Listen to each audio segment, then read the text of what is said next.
following program is rated TV MAL. It contains strong language and is intended only for mature audiences.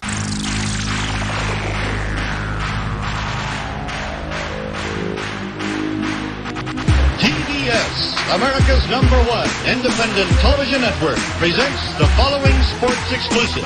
You're listening to Basically a Sports Show. Follow us on Twitter at Basically Sports. Subscribe to our podcast on iTunes. And check out every episode of the show at basicallysports.tumblr.com. Now here's your hosts, Zach, Greg, Mike. And this is Andy, and you're listening to Basically a Sports Show.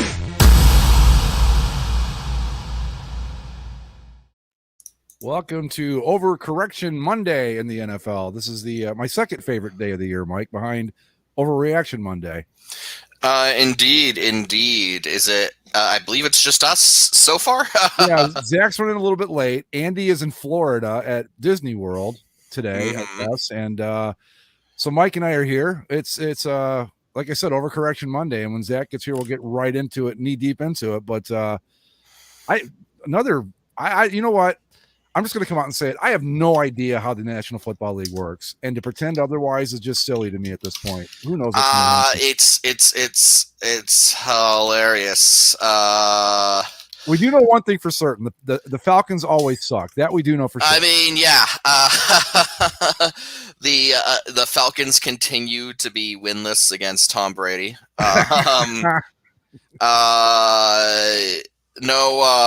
No 28-3 blown leads, but still, yeah, no, it's, I get, the Falcons are off on the Falcons are, I guess, in, I don't know, the situation isn't as dire as it could have been, because it turns out Jameis Winston is not the MVP candidate that we maybe thought that he was this week.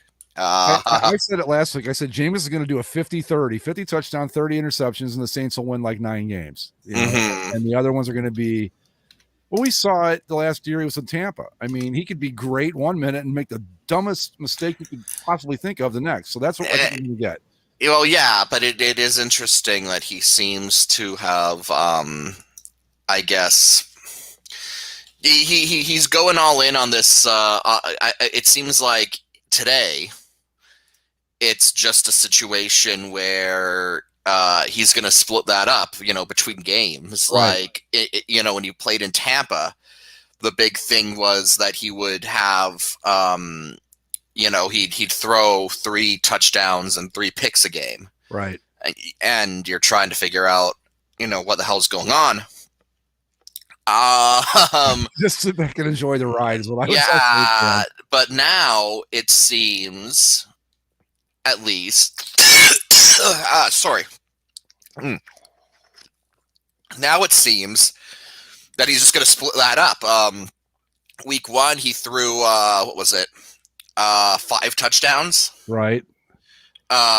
Everyone was sort of blown away. And now we're in a situation where he's thrown 2 picks and the Saints sucked.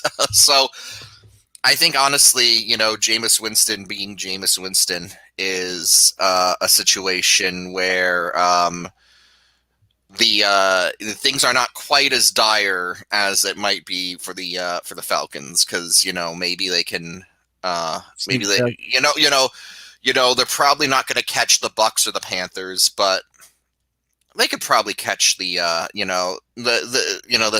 probably catch the Saints if Winston can, is just going to be this inconsistent. Well, he's given us no reason to think otherwise. Zach is here. Welcome, Zach. Hi. So we were just talking about how it's kind of silly to think you know anything at all about the NFL. Oh, yeah. I mean, there's the handful of undefeated teams, and everyone else is 1-1, except for, the Jets, the Falcons. Except for the Jets, the Falcons, and the Jaguars, yeah. And the Giants. The Vikings fell to 0-2, even though they probably shouldn't have. Even though they were talking some mad trash. That team is just snake bit, man. That's all I can figure with them. Look, man, it's like This is what they get for going with the anti-vaxxer under center. So Kurt COVID. yeah, Kurt COVID. They actually played really well. Like I watched the majority of that game, and they were throwing the ball around. Like offensively, they were good, and I defensively I thought they did kind of what you need to do against Kyler Murray, even though he was successful just because he's the somehow smaller version of Russell Wilson. Right. I would give Kyler Murray the advantage over Russell Wilson for two reasons. One, Kyler Murray has gone on record saying he wants the Cardinals to go back to their old uniforms, and I can get on board with that. Absolutely. But Kyler Murray revealed yesterday he's never seen Star Wars, so I'm what? Yeah. What? How is that? Like I legitimately don't understand how someone cannot see Star in like our world, like. Right. Just through. You see it by accident most times. Yeah, right? Like, you've never been over to someone's house and it's been on, like, yeah, well, you never. And it came up because I guess some of his teammates have called him. Says that he kind of looks like Baby Yoda. Mm-hmm. And then he scored a touchdown, and he got down and did like the cross legs, sit down with the hands kind of in a meditation motion. Yeah. And he did it like when he was asked, he was like, "No, that's just my Zen position." But it looks exactly like Baby Yoda did sitting on the rock last season. Yeah. And so it was like, "Oh, did you do that because of the Baby Yoda comments?" And he's like, "Nah, man, I've never seen Star Wars." Well, did he mean he's never seen Star Wars, or he's never seen The Mandalorian? Well, he said Star Wars. He said Star Wars. Yeah. Okay, well, you know what? Which is like it's like okay, like I understand there are people that just you see it and it's not for you, and fine. Yeah, but everyone sees it.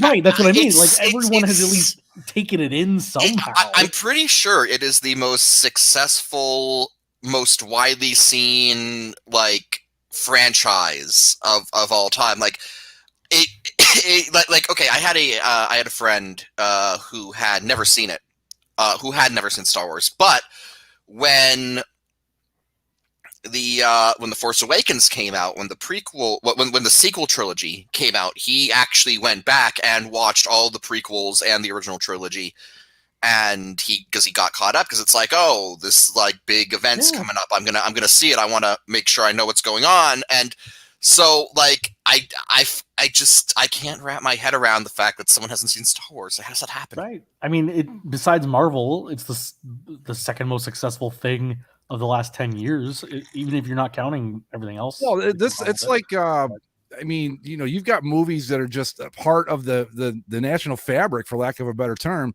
Sure. Like, I'd like to go way back, like The Wizard of Oz for years and years and years.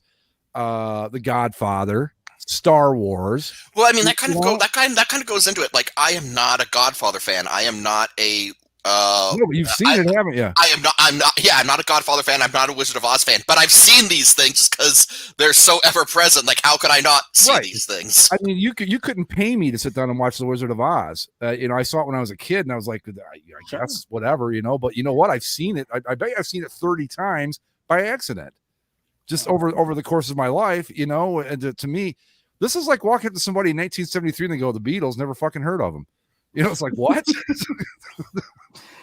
But for like the football part of Kyler Murray, I think watching him this weekend, I think the how do you say the bloom has fallen off the rose for me with Kyler Murray this week.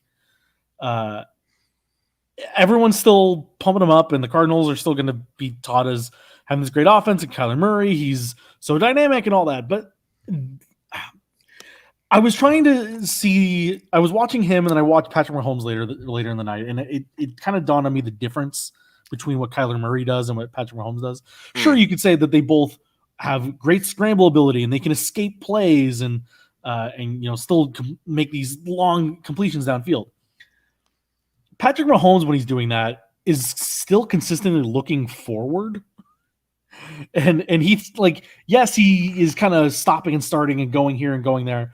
But he still seems to know what his ultimate focus is. Like, I got to get this ball complete to somebody in front of me. Kyler Murray does the same sort of thing, but he looks like he's lost.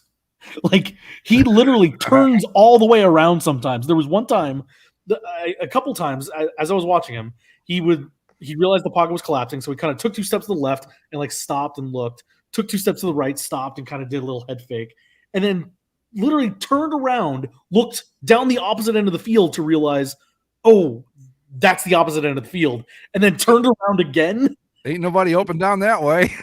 And then when he turned around again, he just hurled it straight up in the air, and then it was complete, like 40 yards downfield. And it's like, yeah, it works, but to what end? That's downright Russell Wilson-esque, that kind of shit. Well, even Russell Wilson, I think, understands like where he's supposed to look. Kyler Murray literally like spins around and is like, oh shit, I'm in a football game? Oh my God. Over there. And it works. Like, again, it works, but it's so wild and out of control that I don't know how much longer it can work. Well, here's my thing with Kyler Murray. I think he's a great choice if you're playing fantasy football. He's going to put up a lot of points for you. Sure. But if you ask me who I want leading a drive, and we'll take Mahomes and Brady right out of the equation, and even Russell Wilson for that matter, and even Aaron Rodgers, we'll take those 4. Like, we probably could say those are probably one, 4. Sure. Kyler Murray or Lamar Jackson. How about that? Taking Lamar. Yeah. And I don't even like Lamar that much, honestly. Yeah, I don't either. I mean, but I think Lamar. Hey, Lamar beat Patrick Mahomes. Yeah, you know, that's kind of a tough call because Lamar he's great, but man, they're both capable of wondrous, marvelous things, but they're also just as capable of running everything right into the ditch too. So that's kind of like where they both are. It's maybe it's just that, they get older, more experienced, they'll get better about that stuff. But like, okay, Kyler Murray or Matt Stafford. Give me Stafford every single time if I need a score with 2 minutes left, right? Yeah. Who else would I take? Here's a good one: Ryan Tannehill or Kyler Murray. Who you banking on if you got 2 minutes left in the game? Oh man, Kyler Murray, probably because at least his team isn't going to be COVID ridden. I would probably go with Murray too, just because he's got more, clubs in the bag, so to speak, where he can do more. But it's not like a lockdown decision where you go right away at Kyler Murray. I would say I'd actually say that Kyler Murray's biggest detriment isn't even necessarily, him in and of itself. I think he's got kind of a disadvantage. I don't think Cliff Kingsbury is a very good coach. No, he's terrible. Like, he was sort of hired in that we've all got to find the next McVay, hiring spree. Those were the days, weren't they? Yeah, where it's just like if you had lunch, with McVay, you were getting hired, and I'm not entire, and so, but like I think that like of those hires, the ones that are like the busts have got to be Cliff Kingsbury and whoever the Bengals ended up hiring. Zach Taylor, because wow, this Bengals team is not good at football. Honestly, I don't know if any of them are worth it. Like, I think like Matt LaFleur has had success with the Packers to a degree, but to what end? To what end exactly? Because like last season, to go back to last season, the first season they made it to the NFC title game. They lost to the 49ers, and then last season the narrative was it's like, oh, Matt LaFleur and Aaron Rodgers sat down the offseason, worked out the offense, and they're like on the same page, they're clicking, and they were the first seed in the NFC. They had a very good season, and then you see what happens in the NFC title game last year, where Aaron Rodgers could have ran for a first down in a tight situation. He didn't, and then I forget what it was. It was like 4th and 5, I think, the game on the line, and they chose the field goal instead. They kicked a field goal down by more than 3, and just gave the Bucks the ball back to just ice the clock. And then it's like, and you could see during that game, how angry Aaron Rodgers was that, you know, he was not put in a position to potentially win that game. And that game was very winnable for them. And so it is sort of a situation where you got to ask yourself, okay, Matt LaFleur had success, obviously, but ultimately, is it gonna, you know, did it bear fruit? And I think no, because in the last season, when everyone couldn't shut up about how awesome Matt LaFleur and Aaron Rodgers were in sync, when it mattered, when it came down to it, they weren't. And the fallout from that was that Aaron Rodgers threatened to like burn the Packers organization down. So how in sync were they really? Not. Yeah. You know, I don't think so at all. I think that you got to do one of two things here, and I think Packers fans aren't going to like to hear this, but it might be time to, and they're going to after this season, but I don't even know if bringing back Aaron Rodgers was the right move this year. Now, he might, there's 550 yards and 6 touchdowns. I don't know, but there's a there is a percentage greater than 0 that he's just gonna sabotage this season anyway. So I don't know which is kind of what I was thinking during this whole thing. It's like, you know, people can side about whether they think the Packers were right or Aaron Rodgers was right, and I understand that, you know, people have their own opinions on that. But I think from a purely objective standpoint, you know, you ask yourselves, you know, we have this quarterback who has publicly stated he doesn't want to play for us. What good comes of us forcing him to potentially play with us? I agree. And so, like, I mean, yes, there is definitely the argument to be made that Aaron Rodgers acted like a gigantic chode, and he, you know, and all that. And I'm not unsympathetic to that. But again, from a practical standpoint, you're the Green Bay Packers. What do you gain by forcing him to be, even if you're in the right, what do you gain by forcing him to be there if he doesn't want to be there? Well, that's the thing. I mean, what good is anybody on any team? Like, if you've got a guy that's just like, I would rather be anywhere else than here, then you're right. You don't want that guy. Even if he's, let's say that he's going out and giving his absolute 100% best every day, but he still doesn't want to be there. That's a pretty big trade-off to make. I mean, you know, you can try hard, but I'm sorry, I just can't buy the fact that if you really don't want to be somewhere, you're going to put in your full effort. I just don't believe that. I don't, because I mean, that just like defies human nature to me. So, well, no, especially because like the arrangement that Rodgers and the Packers worked out, as far as I can tell, is that he's like, I'll come back for one more year to finish out my contract, and then I'm out of here. Yeah. Doesn't exactly sound like he's gonna go out there and go the extra mile when the situation calls for it. I'm very curious to see how he plays tonight against the Lions, because I think it's one thing to, you know, you're opening on the road, and Dan Campbell ain't rolling out there with any turds. No, of course not. But like you open up on the road with the Saints, and Jameis Winston is motivated and whatever. And yeah, you see what happens to the Saints this week. But you're at home. You're against the Lions. It's a division game. This is something you should win. I mean, consistently in his career, Aaron Rodgers has dominated the Lions. So like, well, you know, see how he goes tonight. If it's just as bad today, then yes, there is something wrong there. And if they come out tonight and lose 38-3 to the Lions at home, I tell you, Jordan Love's your starting quarterback next week. And I cut Aaron Rodgers. I would. I mean, because look, these are the Lions we're talking about here, and I know that they can be pesky and all that. We saw them do it with who'd they play last week? I can't remember now. The Niners. You know, they came back against the Niners, and they're always pesky, but they're still the Detroit Lions. And you're essentially in I won't call it a must win because it's now a 17-game season, but you don't want to go 0-2, and especially have that 2 be to the Detroit Lions at this point. You just don't. And I don't know. The saving grace there is that the NFC North is probably not going to be a super great division this year. No, so I don't think so. Bears won yesterday, though, right? The Bears did. The Bengals, yeah. The Bengal Joe Burrow had to throw 3 interceptions 3 straight times, but the Bears pulled it out. Who did we? I forgot. Oh, Andy had the picks from last week. I remember who we had. He sent us this week's, but yeah. So where are we at? Who we like?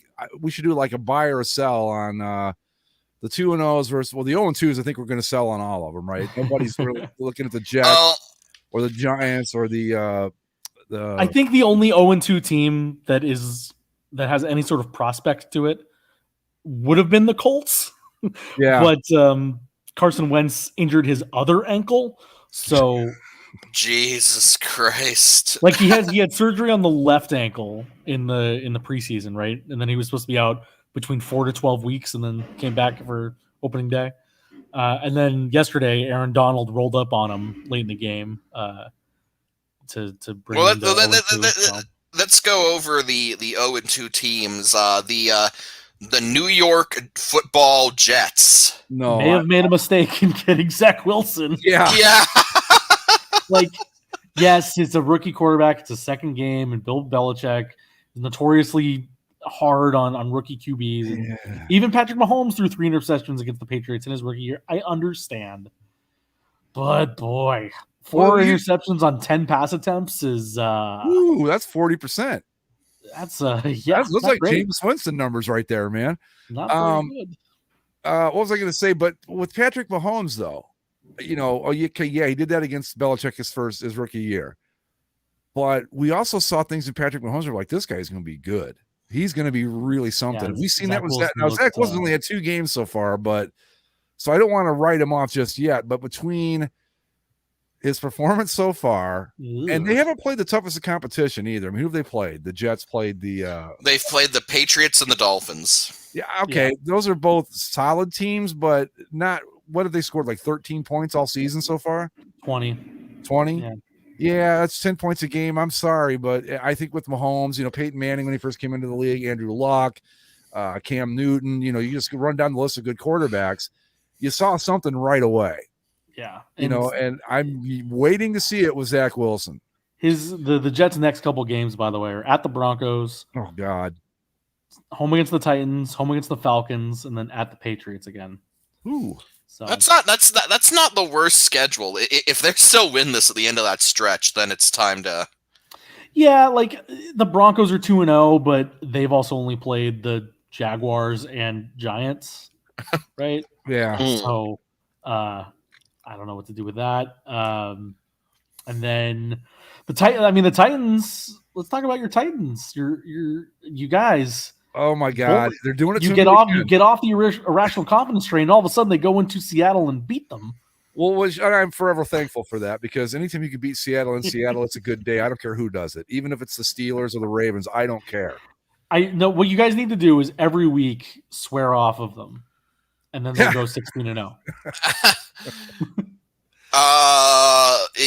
But staying in the AFC South, 2 0-2 teams, the Jacksonville Jaguars and the Indianapolis Colts of Baltimore.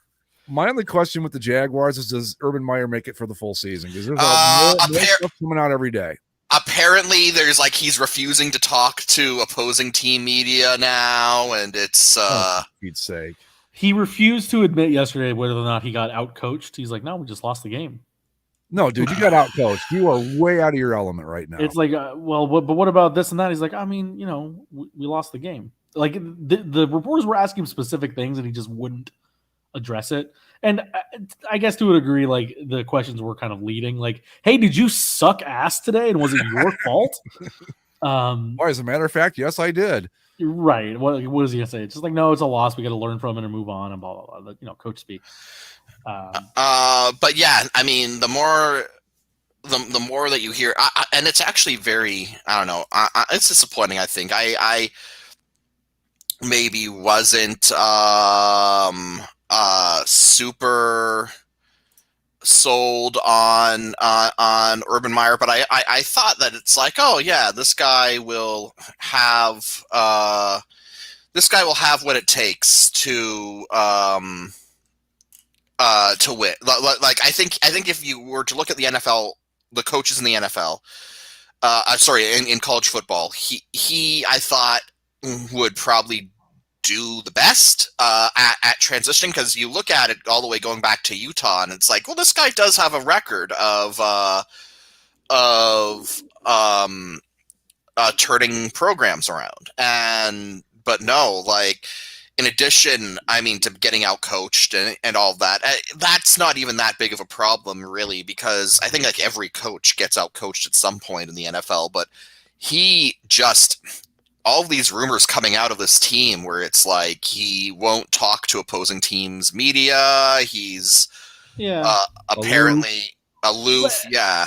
I think the other thing, though, like to ask a guy if he got out coached, he playing for the fucking Jaguars, like.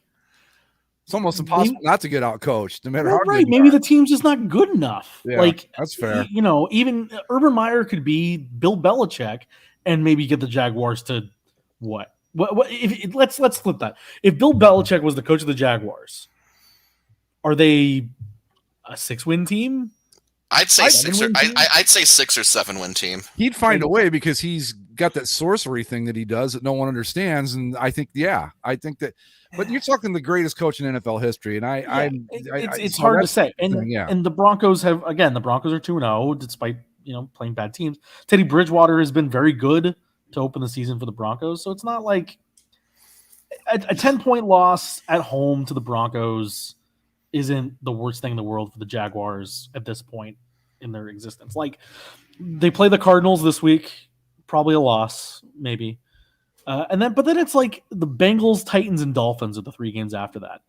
And the Dolphins are going to be without, Tua Tagovailoa for however long that's going to be.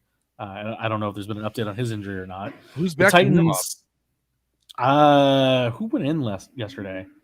I don't know, man. There were some backup quarterbacks that showed up this last week. Yeah, that dude for the Texans. I'm like, who is this? Oh my god! He's a rookie.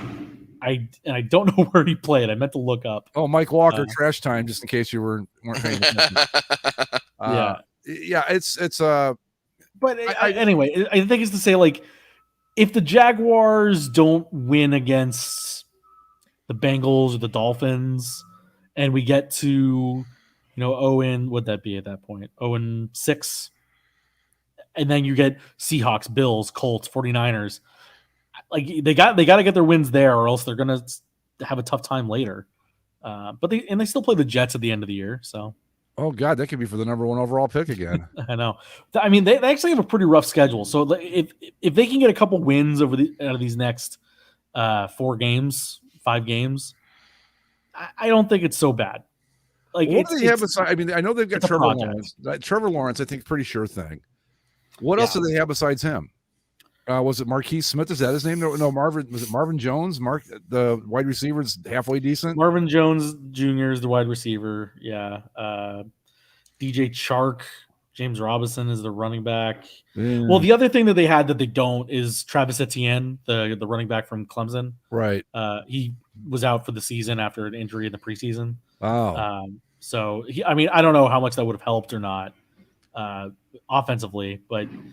With Meyer, I'm talking about just some of the boneheaded shit that he's done since the Tim Tebow thing, which we never really talked about. It didn't happen long enough to talk about. Really. Yeah, but I mean, I'm sure we probably texted the video memes back and forth a few times of him like blocking. Yeah. It was like almost as funny as those Florida guys. Yeah, years ago. I mean, it's just that kind of stuff, and you hear things. And I don't know how much of it's true. I mean, some Ohio State players are coming out and going, "Yeah, he was an asshole, and he was here too." So I think the Jaguars would have been better off.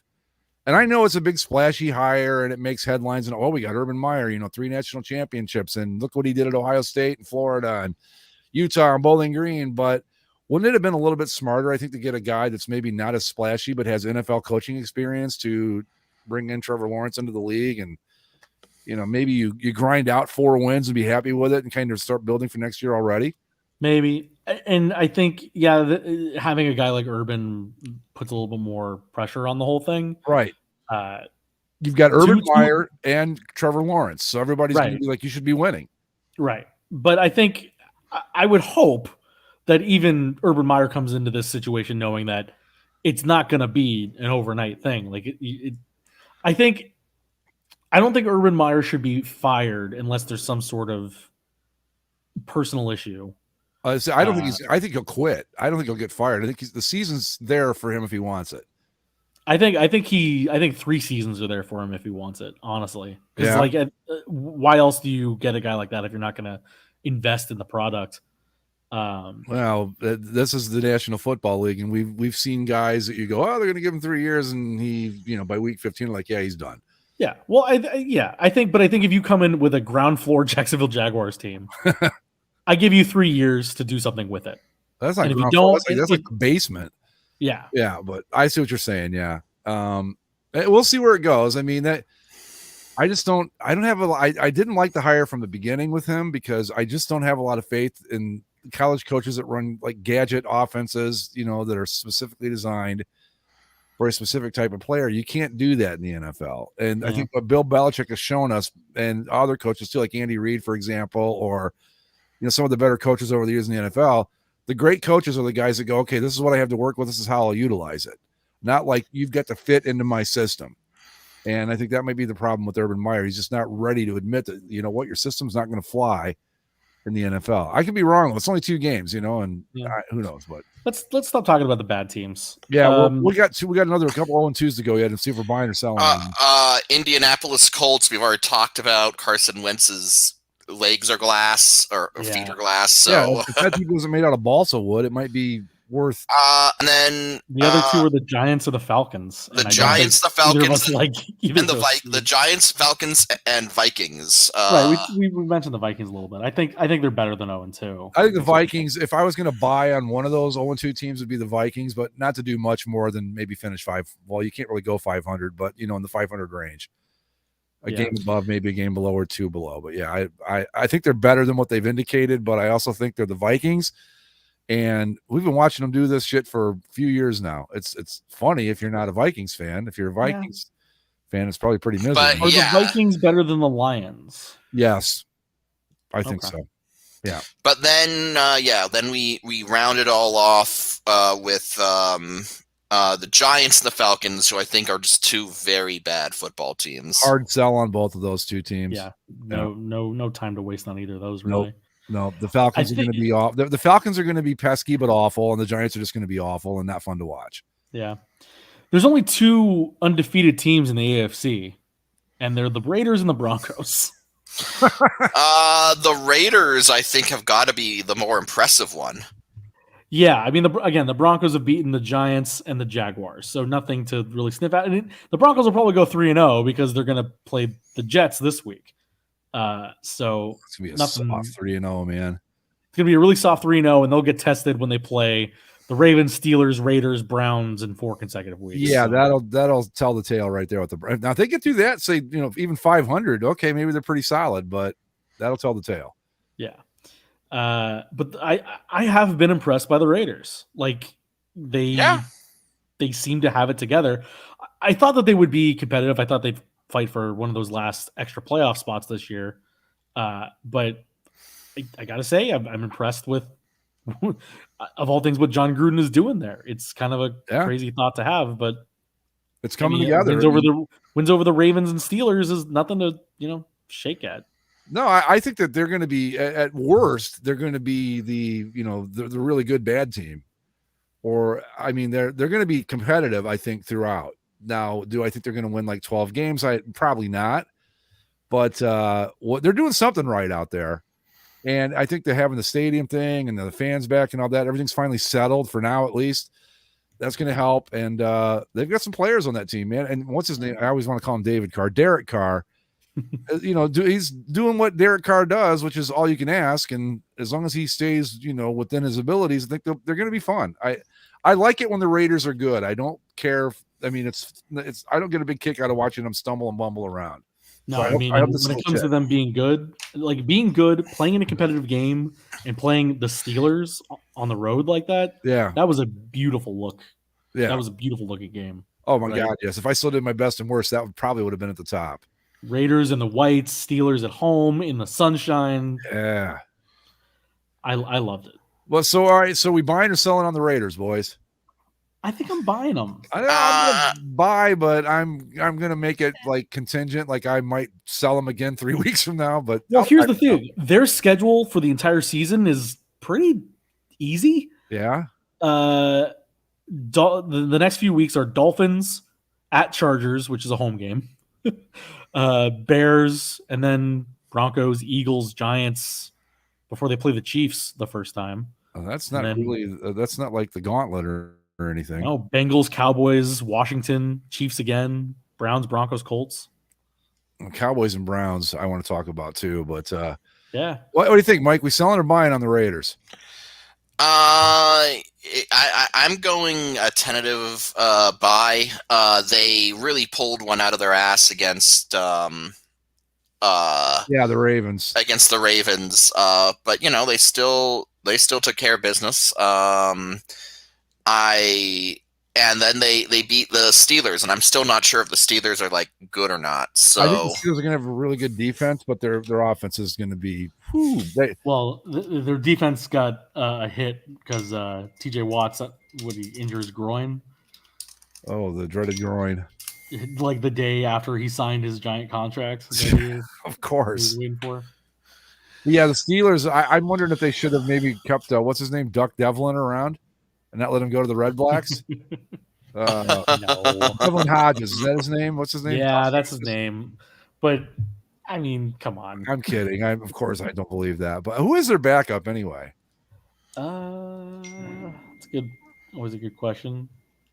Let's see if the old depth chart can help me out. Because Big Ben he's done. He's Mason Peyton Rudolph is still their backup. Oh, the guy that Myles Garrett almost killed. Okay. Yep.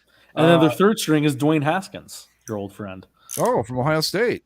Oh. He's still in the. Oh, that's good for him that he's in the NFL. That's great. Good for him. Take that money while you can get it, man. Yeah, I mean the Steelers' defense is strong.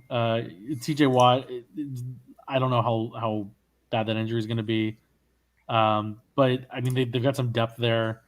And then offensively, I mean besides old Ben, it's like Najee Harris is a damn good running back, and they've got a good stable of receivers and tight end, and like they're a solid team outside of the guy at the helm of it all. I just think that maybe I'm wrong. I've only seen him play a little bit, but Ben's reminded me of Peyton Manning's last season, where you just look at him and go, he can't do what he used to do anymore. Simple as that. So that's our okay. And what was the other 2-0? The Broncos out of the AFC. Yeah, I'm totally selling on the Broncos. I love Teddy Yeah. Bridgewater, but I'm not buying into this just yet. No, totally selling on the Broncos. the NFC has too many, and they're all in. There's 3 of them in one division. We got the West. That's 3 2-0 teams, and you got the Buccaneers and Panthers in the South. I think I buy 4 out of those 5 teams. The only one that I am not so high on is the Cardinals, just because I think they're they're too volatile. I mercurial. mean, Yeah. they're just they could go. I mean, they're going to score points and they're going to do all that, but kind of like going back to the Mahomes versus what quarterback are we talking about? I forget. Kyler Murray. We're going back to Kyler Murray. It's like Cliff Kingsbury. Do you trust him to win a close game? I don't. He'll win some. He's going to lose some. So I'm selling on the Cardinals too. I think they'll be fun. They're going to put up a lot of points, and if you've got Kyler Murray in your fantasy league, congratulations. But I'm not. I'm selling on the Cardinals. I don't see this being like legit at all. No. It's a very volatile 2-0. But other than that, you've got who else? Just the Panthers, the Bucks, the Rams, and the Niners. Yeah, the Niners. I don't. That game they played yesterday in Philly, I was kind of excited for, and it turned out to be kind of a dud. Yeah. In so many ways. I don't know what to do with the Niners. I think they're good. I think that they have talent, but it's a matter of they don't inspire or give you any sort of like, yeah, this the 49ers are good. It's just like, yeah, it's good, I guess. Like this 2 QB thing that they're doing is going okay for now, but recipe for disaster though. Usually, yeah. I don't know. I need them to play someone of consequence because I thought the Eagles would be that team of consequence, but that game was terrible. Then beating the Lions and letting them come back. I don't know what that says. They're at they host the Packers for Sunday Night Football next week, and then they host the Seahawks the week after that. Mm-hmm. So I check on them again in a couple weeks and see kind of how they respond to those teams. But Yeah, I think I'm going to put a hold on the 49ers. I'm not sure what I Yeah. think of them yet. I think they've got talent. I think that what we're seeing is a lot like the team we saw that lost the Super Bowl to the Chiefs. They're pretty solid, but do they scare you? No. I mean, you don't want to let them get out to a big lead like the Packers did in the NFC Championship that year. But tight game, yeah, you know what? I'll take my chances against them. And That's kind of the way I feel about the 49ers. I think they can beat you, but you can just easily beat them. I don't know that they're. And of course, there is everything that goes into the fact that, two quarterbacks, like you said, Greg, I don't think it ever works out. No. So. No. And it's not a true 2 quarterback system. They're kind of just putting in Trey Lance for special packages. Okay, let me ask you this: do you think that is this kind of a thing where they're going to let him play a little bit, and by like game 6, he takes over the starting job from Jimmy Garoppolo?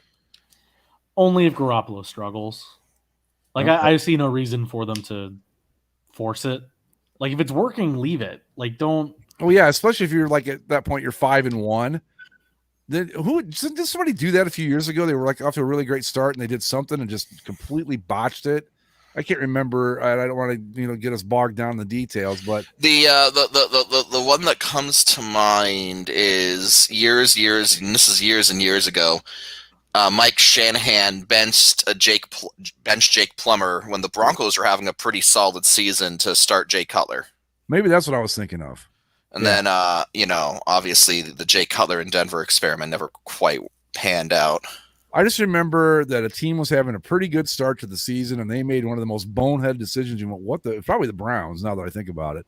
But you just went, what the hell are you doing? But your Browns got in the win column. Yeah, well, we'll get to them in a minute here. But I'm going to hold on the 49ers. I don't know what to make of them yet. I want to see them play somebody. Same. I think the Rams are great. You would. Like, well, here's the deal. So the game yesterday got tight. At one point, I was going to text you and go, Zach, what the hell's going on? Indianapolis has the lead, but then I saw that the Rams took care of business. Yeah. So basically, the Rams dominated that game for about 3 quarters. They were just so efficient on offense, and the defense, like, yes, the defense kind of let the Colts move down the field a little bit, but whenever the Colts got to any sort of and goal situation, they just lost all their faculties and went for it on 4th down and got sacked, and went for it again and got a shovel pass intercepted. It was a strange thing, but the Rams just seemed to be pretty thoroughly dominant for a half, but only led like 14-3 or so. Yeah, but you know what I think though? This is a game, and I hate to kind of pile on Jared Goff, but this is a game where you go, man, that was a stupid loss if Goff's still your quarterback. Sure, I believe because the thing that happened too was the Rams were doing fine, and then all of a sudden, Matthew Stafford threw a pick for one that I think the Colts scored on, and then they gifted them a touchdown when the long snapper, his snap went off the up man, one of the blockers. Oh, good. Hit off the guy's hip and went sideways and landed in the end zone for a touchdown for the Colts. And then they get bailed out by Carson Wentz in his glass ankle. And so the backup comes in, and his first pass is straight to Jalen Ramsey. So it wasn't the prettiest thing in the world, but for the majority of the game, I never thought the Rams were in danger of losing it. And then in a matter of like minutes, it's like, oh no, we're trailing and we're tied, and oh no, everything's fine. Matthew Stafford found Cooper Kupp, and we're okay. That's what I mean, though. I think that last year with Jared Goff, the Rams lose that game. Yeah, I think that might be right, but it was just a strange set of circumstances in the last quarter and a half of that game. To get to the point, I'm absolutely buying on the Rams. I think they're legit good. And they're going to lose a stupid game. Every good team loses a stupid game somewhere down the road, maybe 2. But I think the Rams are good. I think that the Stafford move was the right one, and I think it stabilized their quarterback situation. And they've got talent up and down the line, so they're going to be just fine. So I'm all in on the Rams. I think they're legit. Yeah. Who else we got that's 2-0? And if you have any questions about the Rams, you can answer them this weekend when they play the other 2-0 team, the Tampa Bay Buccaneers. Ooh, that's a tough game. So we got 2 Bass Bowls coming. It's an all Bass Bowl weekend coming up here. Yeah. My Bears, listen to me. My Browns play Andy's Bears, and you guys are facing off. This is going to be fun. No, yeah, it's gonna be pretty interesting. Tom Brady, five TDs last week. That was pretty fun. He's thrown the most TDs through 2 weeks in his entire career. Yeah. Yeah, you know what? That guy owes. He should buy me a Super Bowl ring from last year. He owes me that, because look what I did for him. I would say that. I mean, but like it's interesting. He's also, if you count last season, including playoffs and the Super Bowl, they're on like a 10-game win streak, which is a Buccaneers record. Of course. I liked this last week too, when they let the Falcons get a little close for a second, so make them think they had a chance, and then well, I mean that is the that's the thing that is a bit troubling so far, is that the defense for the Bucs hasn't quite been as shut down as you'd like it to be.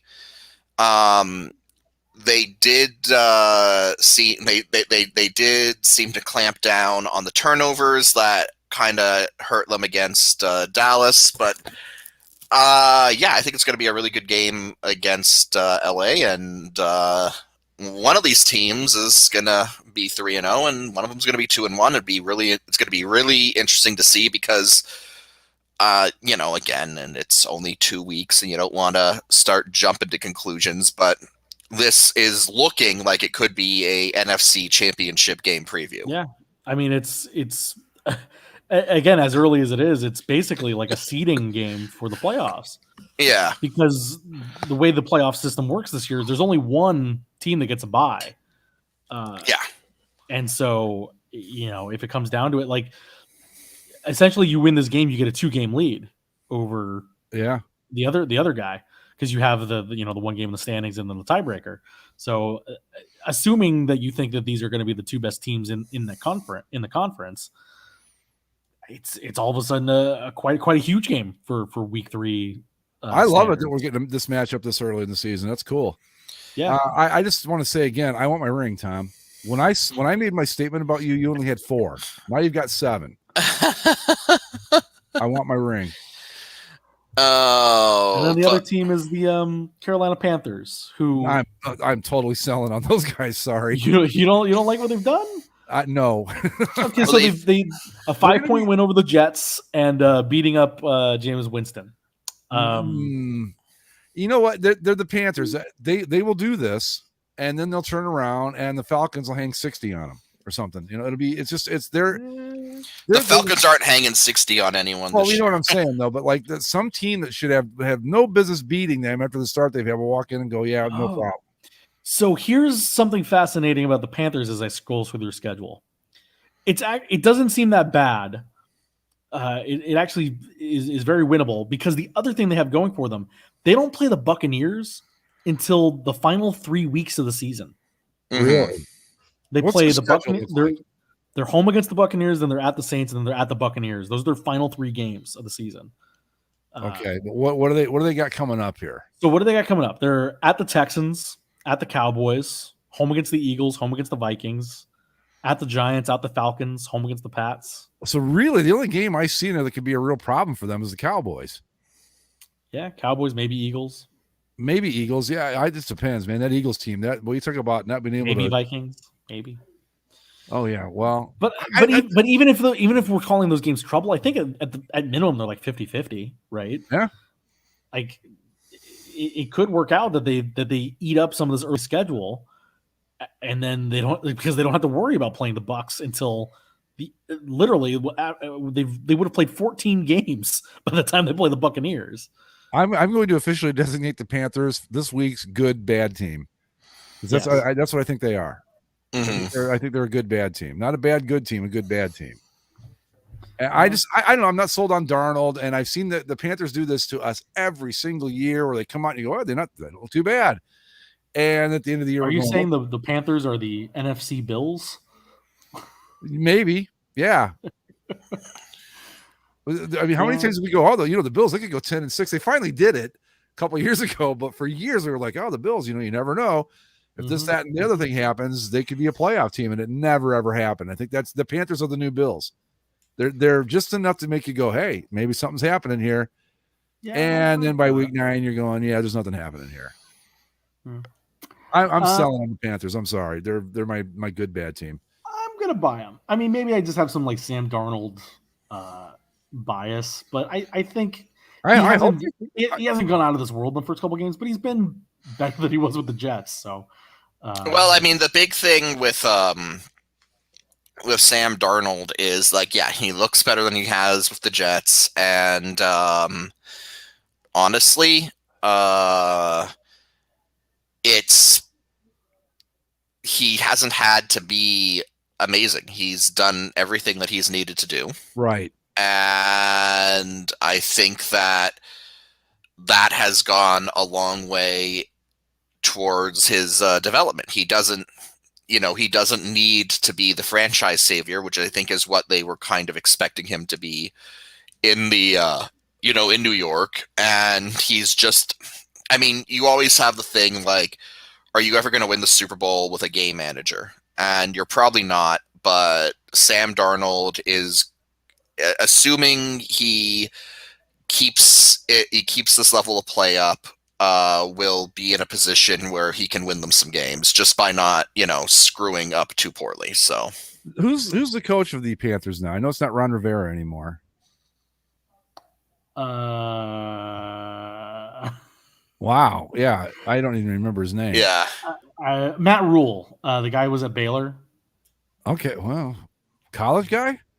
Yeah, he was at Baylor for several years, and he's been with the Panthers for like. So this section NFL roster's not. It's like, wow, we've got actually good players now. That's kind of cool, I guess. Well, he made Baylor into a high-scoring team. I think the Panthers again. I don't think they're terrible. I don't think they're terrible. I'm not ready to buy in on them as being a legit team yet. No, they can change my mind down the road. But yeah, is that it for our 2-0s? That's the 2-0s. Oh boy! I think there's only a few other games to talk about that are of interest. Let's start with your Brownies, Greg. Jesus. So they beat the Texans. If Tyrod Taylor doesn't come out of that game and it's not Davis Mills, it's a whole different animal. I think they lose do. That game. I think they do. Are the Browns good? Are the Browns bad? I don't think they are. I think that they are what I think if anything, they're exactly what they were last year. And, not what was it Bill Parcells used to say? If you're not moving forward, you're getting left behind. And I think the Browns are the exact same team they were last year. And that's not going to cut it this year. Because I don't know. This is the problem with this game. It raises too many questions. Are the Browns not as good as we thought they are? Are the Houston Texans better than we thought they were? Who knows? So, like, if I had to buy or sell on the Browns right now, I have no idea which way I'd go. Same with the Texans, because the Texans looked good at times yesterday. Mm-hmm. But you got to go, okay, is that because they're actually good, or are we having the Browns effect taking place here, which is a real thing? So I don't know, but if God bless whoever the Cleveland medical staffer that stabbed Tyrod Taylor in the lung again. Put a needle in his leg. I was surprised he came out, but after I saw the replay of the actual play where he pulled the hamstring, I'm like, oh, I see it now. But I was like, what happened here? Yeah. And then I thought maybe Davis Mills, by the way. Any guesses on where Davis Mills went to college? Stanford, but I heard it during the game. I knew that. Stanford. I didn't know, and I saw his face. I'm like, oh, he's a rookie QB, and I was like, he is. Where'd he come from? Who? I think he looked like if the NFL had emergency quarterbacks in the stands like the NHL does with the goalies, that's what he looked like to me. Yeah, he's a Madden generic created player that you draft, in like a 46 overall. Yeah. So I don't know. I mean, the Browns, it's just so hard to. God damn it! Could this team just once go? Okay, we know we've known what they are when they were bad. But all these teases, it just gets really old after a while because they looked great against the Chiefs. But if they played like they did yesterday against the Chiefs, they would have lost by 30. So I don't know what to make of these guys. I just don't. Landry's week to week with MCL sprain. I forgot about that probably made a big difference. Jarvis Landry going out. Yeah. Everybody talks about OBJ, but you lose Landry, and that changes the dynamic of that whole offense. because that dude, man, he plays. But the running game looked great, like it always does, But when's the last time an NFL team won a Super Bowl based on its running game? Denver. Been a minute. I mean, the farthest any teams have gotten with that is the Titans. A couple years ago. Yeah, I mean, the Terrell. I'm talking about the Terrell Davis Broncos, the '96. Yeah, that's probably the last time, right? What you mean? And that game was still too close for my comfort in terms of like judging what the Browns are as an outsider. Like I think we were all higher on the Browns last week because they played tight with the Chiefs. So you say, hey, that's not bad. That's fine. You can take that and move forward. And especially in a game where Tyrod Taylor does go out, like you should be blowing these guys out. Even if Tyrod Taylor's in, like the game should not be a 10-point football game. Not only that, but I think that what was his name, Davis Mills? Yeah. He led a scoring drive. Yeah, so, yeah. Right. Now, granted, a big part of that was on an interference call, which was clearly, again, you've got this guy that they took out of the stands because he was wearing a Texans uniform and said, hey, you play quarterback. And he threw this horrible pass and you interfered on it anyway. It's just the defense is what worries me with this team. It's like they can't. Their third down percentage, like stopping a team, is the worst in the league, and it's like it's 70%. Not that they stop 70%, they give up 70% of third downs. You're not going to win anything doing that, ever. But I don't know what to make. And we don't have to sit here and spin our wheels on the Cleveland Browns. We've been down this road many, many times. No, and looking at their schedule, it's hard. Like I know. It's not hard. It's Bears, Vikings, Chargers, Cardinals, Broncos, Steelers. But it's like it's not easy. But it's not the hardest thing in the world, but it's not easy. Yesterday should have been like a day off for them. Like, we'll go out and we'll roll 38-10 and that'll be it. Nope, not the case. I think the Browns, too, they play down to their competition level. And I think you saw it yesterday. And you're going to see it again when they play the Bears next week. We've talked about that for 4 years now. Yeah. I'm just, you know what? Whatever. Do whatever you're going to do, Browns. I'll talk to you at the end of the season. We'll see where we are. But until then. Right. Let's see. What is the other one? Oh, Cowboys Chargers. So that crowd was for sure Cowboys home crowd. Yeah. And we all knew that was going to happen. Great looking uniform matchup, though. I wish the Chargers had won the gold pants. But other than that, man, it looked good. But the Chargers, it wasn't a truly vintage chargering, but it was pretty close.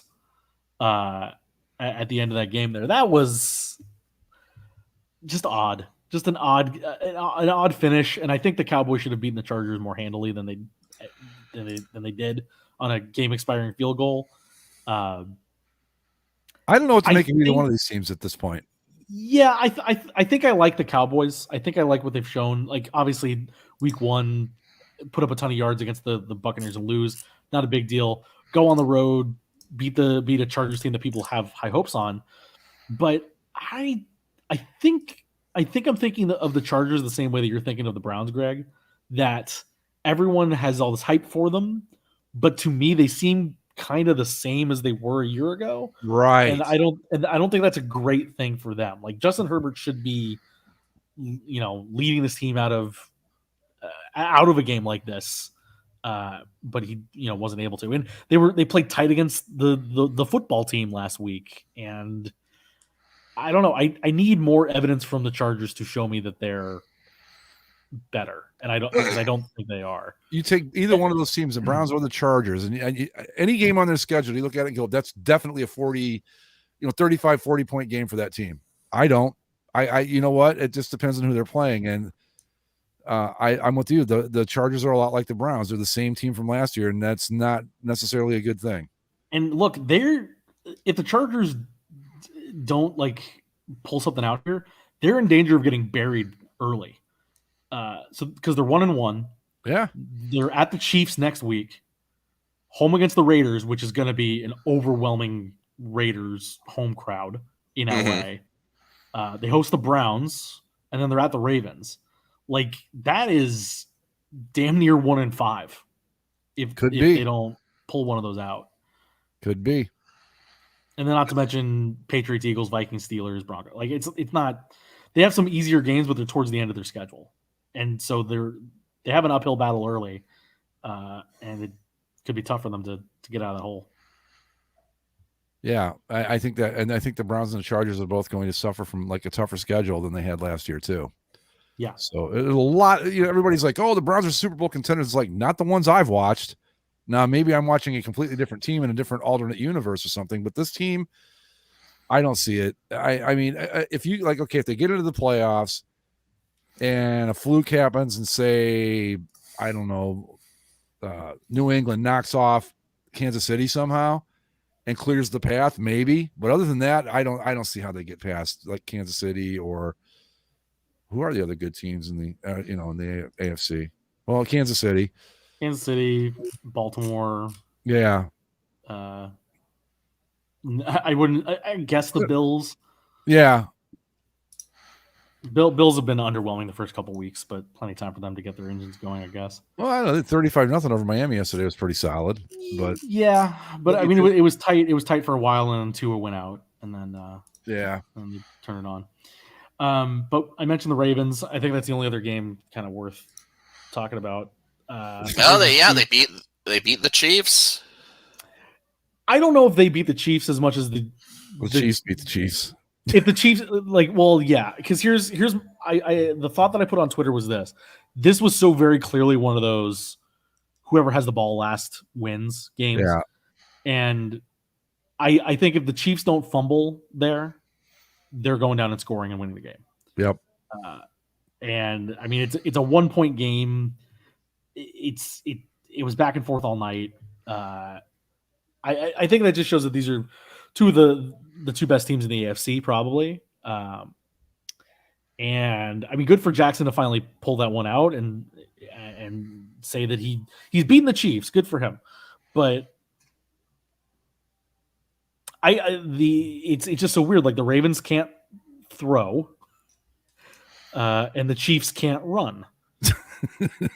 So like Patrick Mahomes is out there throwing the ball, and Lamar Jackson is out there running the ball, and it's like, all right, whose defense blinks first? And neither chose to. Well, the Chiefs, their problem is, I mean, I think they've shown it 2 weeks in a row that they can't stop the run. But to be fair, though, you've got two pretty good running teams that they played against. The Browns are pretty solid running the ball. Baltimore, with Lamar, and I mean, imagine how good Baltimore would be running if they had any of their running backs available. And instead of like calling guys like, Franco Harris got a call the other day, hey, will you come play for us? I mean, it seems like they're just anybody they can grab, because I think Dobbins is out. I forget there's like three of their running backs are out right now, right? The Ravens. Yeah. I mean, Dobbins is the main guy, but like the main running back right now is Tyson Williams. Okay. And then Latavius Murray. Remember him? Oh, he was the guy that was gonna. He was in Cowboys. Yeah. Yeah, I remember him. And then third stringer is Devontae Freeman. Wow, Falcons guy, right? Yep. Yeah. Wow. Murray was like the big guy before Zeke showed up, right? I believe so. Yeah. That's a while ago, man. Mm-hmm. We didn't talk about Mike's Bucks, so are we? I'm in on the Bucks because I think certainly not going to get me to say I'm not. I think that's kind of why we skipped over them so quick. It's just like, yeah, they're very good. I do want to say they're a very good team. Tom Brady, I don't know how he does it. He's like 5 years older than everybody. I think me even at this point. He's tied the record, I think, for oldest QB to play. You know what's fun? Look up George Blanda when he was playing in his 40s and like compare a picture of him to Tom Brady. It's hilarious. Okay, but that's always funny. Like because we recently had the NFL's 75th, 100th anniversary, right?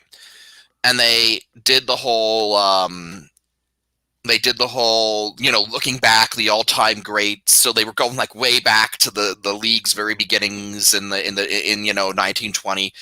And it's hilarious because you go back into like, I don't know, like the Canton Mudslappers or whatever, and their Ross, and it's like, oh yeah, this person was 23 years old, and he looks like he's 45 in these old timey pictures. And then I remember, like when I was a kid, they would show George Blanda. I'm like, God, that dude's like older than my dad, and he was he?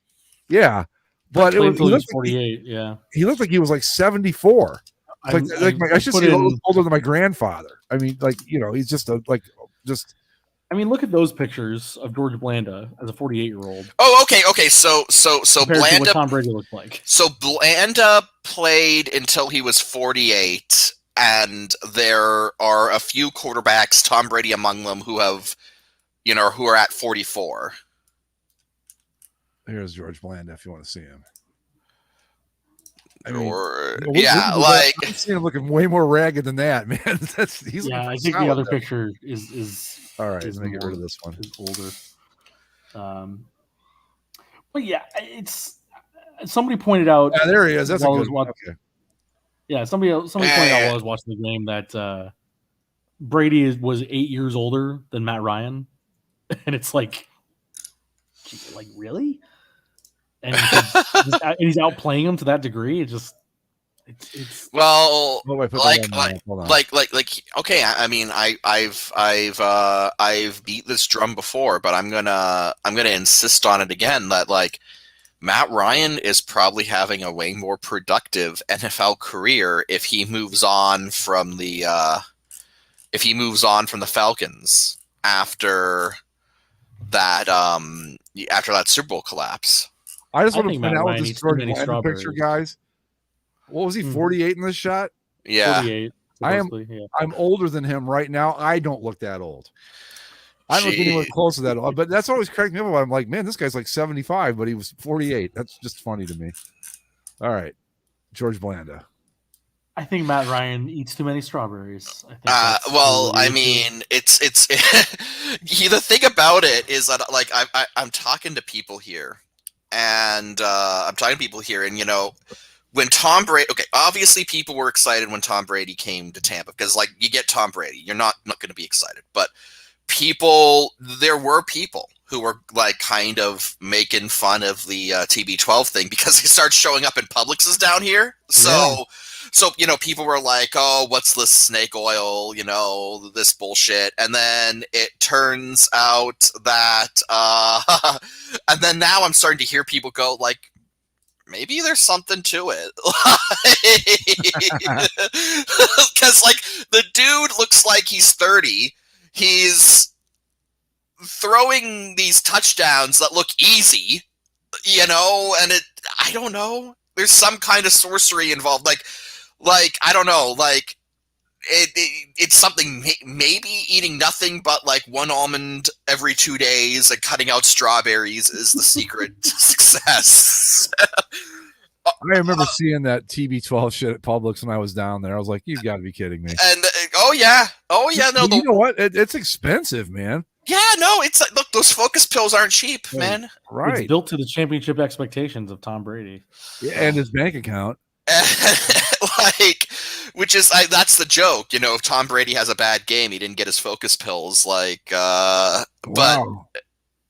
but like I don't know, like I keep expecting the wheels to fall. Well, because like here's the thing for the Bucs, and maybe I'm being overly critical, like the defense obviously hasn't been as lights out as I'd like it to be, which is concerning because everyone's made a huge deal about how this is like they've returned every starter from the Super Bowl, and like that Super Bowl defense shut down Patrick Mahomes of the Chiefs. So, obviously I'm not expecting that game every single week, but maybe don't let the Cowboys I can let slide because Dak is, I think, a good quarterback, but don't let this sorry ass Falcons team that doesn't even have Julio Jones put up 25 on you. Like, come on. But the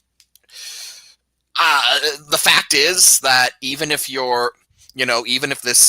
everything goes according to plan, winning 2 in a row in the NFL is very tough. Winning the Super Bowl is a hard thing to do, and Tom Brady, as much as we say it's like the dude is playing out of his mind for 44, he's also 44, and you can stave it off for as long as possible, but Father Time always wins in the end. So, and it can happen quickly.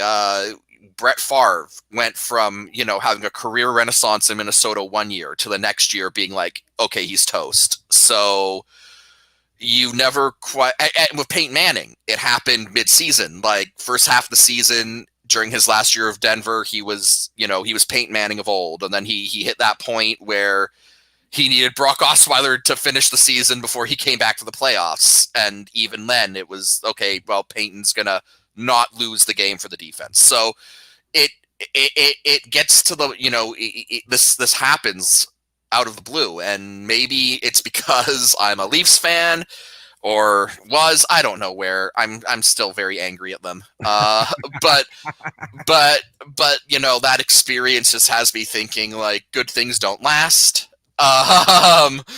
And eventually, sooner rather than later, this Tom's gonna get up there in age, and the Bucks are gonna have to figure out what to do from that point onward. And I'm just kind of taking the solace in the fact that, I switched to this team. Afterwards, they got Tom Brady. They won the Super Bowl my first year with them as, quote unquote, my team. That's awesome. It was really fun to watch. It was really fun to experience. And I'm just sort of being like, I really couldn't ask for much more. So everything else is just house money, and I'm kind of just trying to temper my expectations. You were like the luckiest bastard ever when you pulled that move. You know that? Well, the thing about it, right, is that actually Zach brought up the very good point, which I took to heart, which is that, when the Chargers got rid of Phillip Rivers, when Phillip Rivers left the Chargers, it's like, what more is there for me to hang on to this team? Like, Phil was the last guy. Like, I had been through playoff after playoffs with Phillip Rivers, season after season with Phillip Rivers as the quarterback for the Chargers. When he left, there's like, what is there about this team? They're not even in the right city. So what is there even about this team for me to cling to? And so when he left, I was like, okay, I'm going to embrace the Bucks. It's kind of slowly been happening anyway. I'm going to embrace them. And at the time that I made the switch, Phillip Rivers had moved all 16 of his kids or whatever to Florida. So, like, the thinking was that, like, Phillip Rivers was going to become the next Bucks QB. And I kind of thought that would be hilarious if, it's like, okay, Phil's done with the Chargers, I'm going to move on, and then to the Bucks, and then he ends up with the Bucks. That would have been kind of funny. I would have liked that. But then no, Tom Brady happens, and it's like, this is how I see it. Okay, you're like, okay, I'm done with the Chargers. I'm going to jump on with the Bucks because they're terrible, and nobody can accuse me of being a front runner. We're like, man, that's a ballsy move. And all of a sudden, you're like, when you first went to this team, they had the worst fucking uniforms in the history of uniforms. Well, I mean, it's actually hilarious because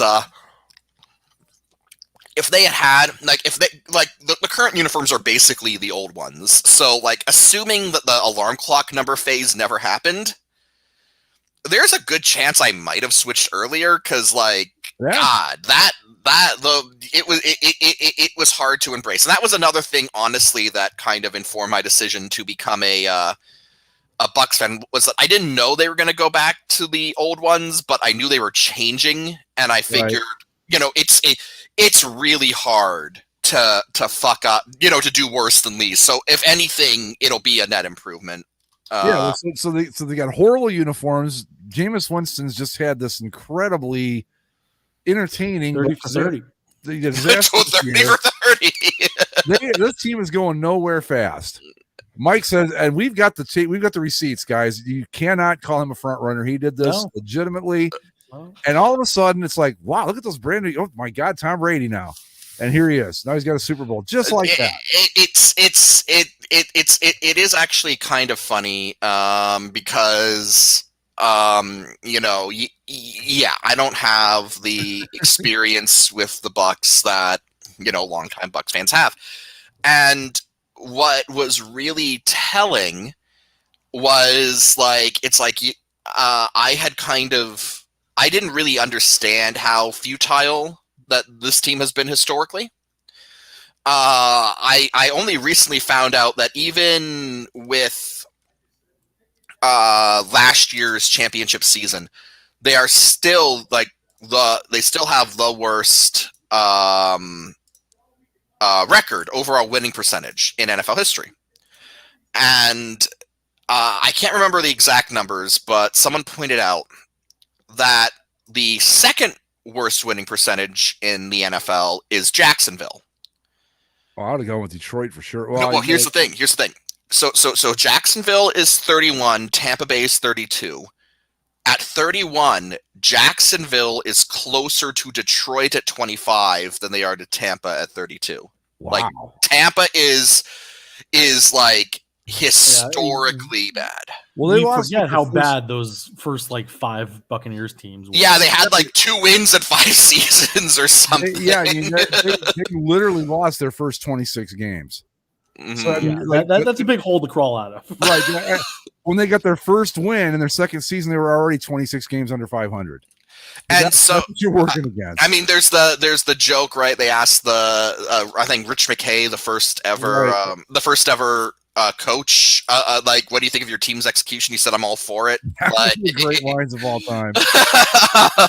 But like, it is sort of a situation where, like, I mean, I knew that, like I have been following the NFL, since I was a little kid. I'm really into the league's history. I knew this about the Bucs, that they were historically bad, but I didn't understand just how futile. Like, my first few years here, as a Bucs fan, or not as a Bucs fan, but as sort of someone who was like warming up to them and sort of watching them every week, I had friends down here who were saying, probably only 75% serious. They were like, seriously, just dissolve the team and have an expansion team, because like this franchise is and it was hilarious because like I would go, well, they have a Super Bowl because they won it back in 2002. And you look at teams like the Bears, who like take their one Super Bowl win and they like lionize it to they deify it. And so, the Bucs have that one, before last season had that one Super Bowl, and people would be like, this team can't win. It's cursed. Just dissolve it and start again. And I would go, well, they've got that Super Bowl, and people would just go like, you know what? Statistical probability, like it doesn't count. It's just like they were bound to win. Like playing NFL football long enough, they were just bound to win it. But that's not true at all. I mean, no, that's not true. Because then you look at the Lions and the Cardinals, who have been around since the start of the league, and it's just sadness. Speaking of the Lions, Jared Goff left. By the way, speaking of the Lions, Jared Goff opening drive touchdown pass. Oh, good for him. Yeah. But fun. Down go the Packers. But fun thing to switch from Bucs futility to Falcons futility, because as futile as the Buccaneers have been, at the end of the day, they have 2 Super Bowl championships, and the Falcons have not that. Yeah. But let's go to our game picks. Because I just wanted to mention though that before the game against Atlanta, Tom Brady posted something on Twitter. It was like a video of him being like, basically it was just a bunch of like generic, like, yeah, we're going to go out there and play our best and go Bucs. But like, if you looked over his shoulder, like the clock was set to 3:28. Oh God. Was the video 3 minutes and 28 seconds long, or? That is cold-blooded shit right there, man. Well, no, and then because like apparently, speaking of the Cardinals have 2 players. I forget who exactly, but they have got like someone who was on the Patriots who won that Super Bowl, and someone who was on the Falcons. Chandler Jones, yes, and then but they were talking about, apparently the guy who played for the Falcons was like, yeah, no, like we were popping champagne at halftime for that game. Yeah, I bet they were. And it's like, well, that's why you lost, but okay. Sorry. That is a straight up. That's like ice water in your veins move to do that 3:28 thing. Whoa. So speaking of the Falcons, that is I thought. Huh? Well, okay, what are we doing here? I was moving on. Move on all you want. Our game picks, the Falcons, Mike, are the team you get to choose this week. Gee, I wonder which way he's going to go on. Hang on. The Falcons are at the Giants this week. Yeah, I need to check the. Okay, so Falcons Giants. That's Oh, that's a tough one. I'm actually okay. Keep in mind, I can't really remember who I picked last week, so I don't know where I'm standing exactly. I'm gonna go on a limb. I'm actually gonna pick the Falcons. And the reason why, the reason why is, you look at that game against the Bucks. They did do some things, right. It wasn't a complete failure on their end. And from what I have heard, who's the coach of the Giants? Judge? Judge. Joe Judge is just apparently the biggest asshole. Like, he made them do suicides for nebulous reasons. And yeah, he liked when the team got into a fight, like an actual fist fight in the preseason. So like, I don't know. Like, I just get college rah-rah BS vibes from the Giants coaching staff, even though he's not a college coach. And that shit never works. And, the Falcons, I think, they had a shit game. They've had a shit start to the season. And I'm not saying they're going to be a good team this year, but, in a game between two bad teams, I'll pick them over the Giants, who I think are just going to be like, the Giants might not be 0-17 this season, but they're going to be really, really bad. They'll accidentally win a few games here and there, but I would have gone with the Falcons in that pick too, Mike. I absolutely would. Andy picked the Patriots to beat the Saints. This is going to be interesting. The Saints are a very curious team because we talked about it. Like, week 1, Jameis Winston goes out 5 touchdowns. It's like, oh my God, is Jameis Winston suddenly good? And then this past week, 2 interceptions, they get steamrolled.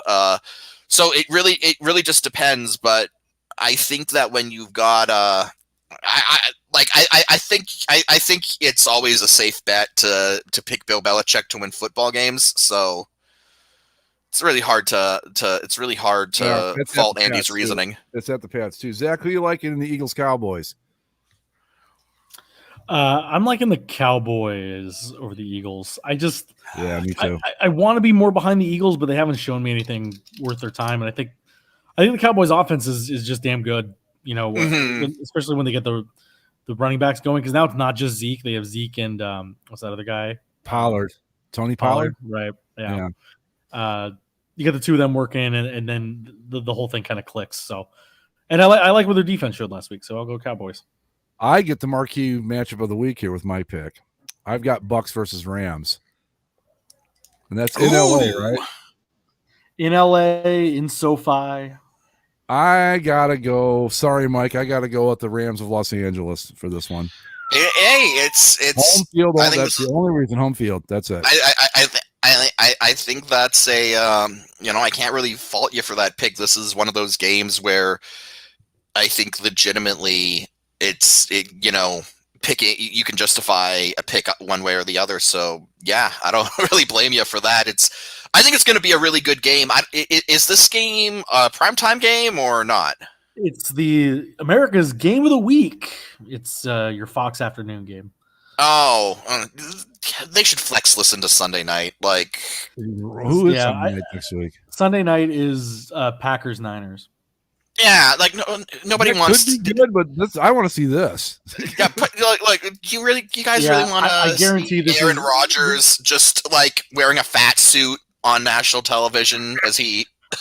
Well, I mean, you know how these things work. Like, I'm sure Fox did all it could to protect this game. Yeah, this is one they didn't want to let get away. Yeah. No, my pick would be basically home team is who I'm going with in this, and since the Rams are at home, I'm going to. Hey, that's. I mean, like I said, that's valid. I think this is going to be a really, really good football game. If you're playing this at Raymond James Stadium, I'm going with the Bucks. It's that simple. It's evenly matched. Oh, I will say, unfortunately, we already know this ahead of time. This is an unfortunate rematch from last year, in that the Buccaneers will be wearing all pewter, and the Rams will be wearing all bone. Well, that takes some of the shine right off. Why? Okay, so we actually talked about this last season when it happened, is that if you go back to the Rams last season in St. Louis, they wore all head-to-toe gold against the Bucks wearing all head-to-toe red. So have these teams just signed like a death pact where it's like it's every tradition. time we play, look as bad as we possibly can. it's the worst. We are going to wear the worst uniforms in our rotation, and it's mind-boggling because, I mean, yeah, the uniforms still have problems, but you look at the new, I guess, what they're calling modern throwbacks for the Rams, and even if it has its issues, it's still a really good, solid uniform. And I don't know how anyone looks at that uniform and then looks at them wearing bone and goes, "Oh yeah, this is this is the way forward." Right. I think that, I mean, like, I'm with you, Mike. I think that the new modern throwbacks, a couple of minor issues with them, but that should be their full-time look to me. And a blue version of that, and you're without the stupid gradient and all that shit, you're good to go. It's not perfect, but it's damn sight better than what they're doing right now. And so like my only hope is that they wear these I guess modern throwbacks enough that as the Bucks not the Bucks, but as the Rams just start playing more games, it just becomes so obvious what the right decision is that they just I'm really struggling to see the justification for the bone in any sort of. Well, they wore this last year, and I think the only reason they're both doing it again this year is because for some godforsaken reason, the social media lit up for that game. Like, oh, this is the best looking game of the year. Oh my and God, it's like, what's wrong with these people? Like, what is the rest of the world looking at? Like, it's gray versus off-white. Like, what are you talking about? Yeah, like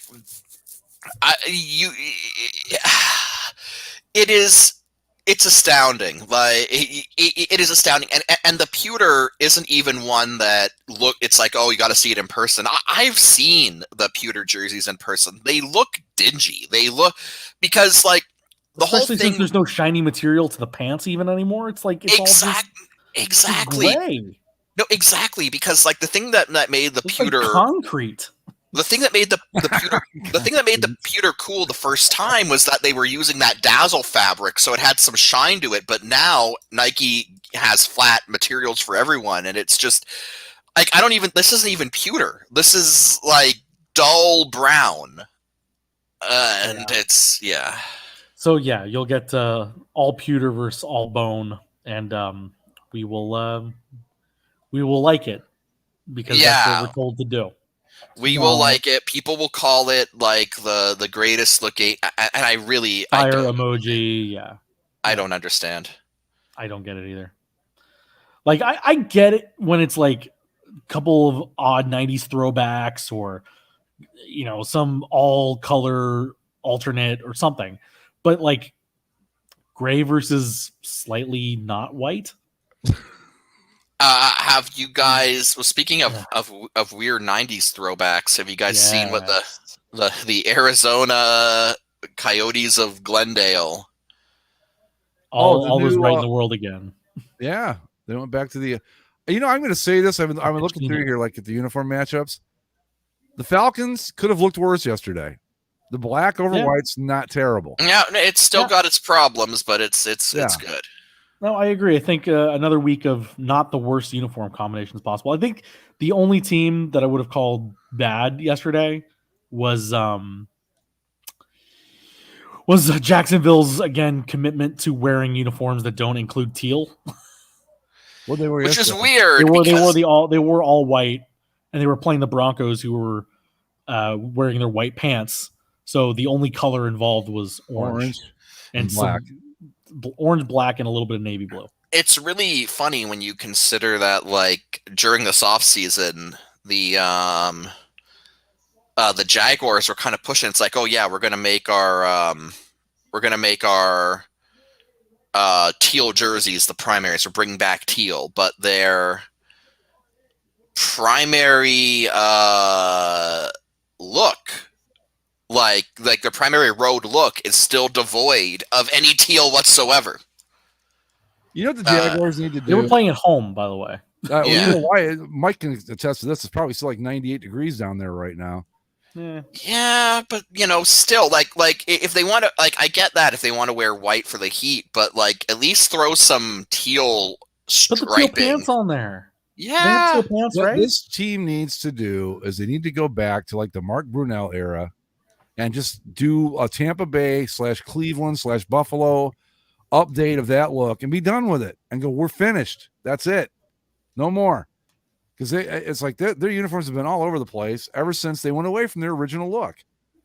It's time. Just go back and do it like I said, a Tampa, Cleveland, Buffalo style update.